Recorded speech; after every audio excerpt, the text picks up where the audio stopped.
सकाळची वेळ होती, सकाळी आम्ही निघालो एका ट्रिपसाठी. तो ह्याच्या आधीच आम्ही आरशात वगैरे बघून स्वतःला शायनिंग मारली आणि त्याच्यानंतर आम्ही निघालो थेट सकाळी 4:30 वाजता नाशिकला.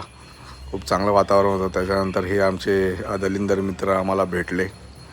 हे हर ट्रिपला असतातच आणि याच्या आधी आम्ही निघताना आम्ही इंट्रोडक्शन वगैरे केलं सगळ्यांचं. सो खूप छान वातावरण होतं. त्याच्यानंतर आम्ही थेट निघालो पहाटे मस्त वातावरण पण होतं.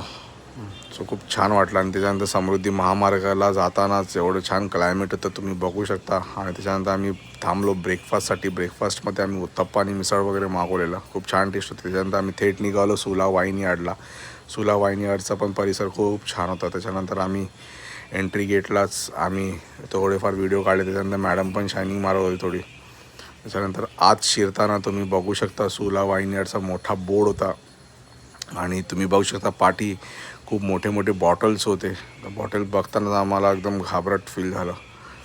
खूप छान होतं. त्यानंतर आम्ही तिकडे जवळपास गेलो आणि तिथे पण मॅडमची शायनिंग चालू झाली आणि तिकडे असं एकदम परिसर खूप छान होतं. कमी लोक होते आणि ह्यांच्या आधी ह्यांचे फोटोशूट चालू झाले.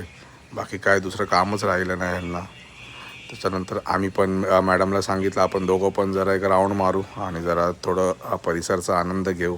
आम्ही दोघं निघालो. त्याच्यानंतर आम्ही शॉपमध्ये गेलो, शॉपिंग वगैरे केले. तुम्ही बघू शकता टी शर्ट्स वगैरे, हुडीज होते, बॅरल्स होते, मोठे बिअरचे बॉटल्स होते.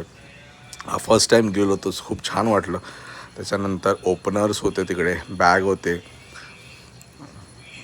खूप छान वाटलं असं बघून. आणि प्राईस पण 5,000 to 6,000चे होते. त्याच्यानंतर मॅडमला बोललो की आपण काहीतरी घेऊ इथून. तर मॅडमनी माझ्यासाठी टी शर्ट्स आणि कॅप घेतला आणि कॅप घेऊन आम्ही निघालो थेट बाहेर येतानाच मॅडमची परत शायनिंग चालू झाली. शॉपिंग केली ना मॅडमनी. सो खूप भारी वाटला. एक्सपिरियन्स छान होता. So stay tune for second video.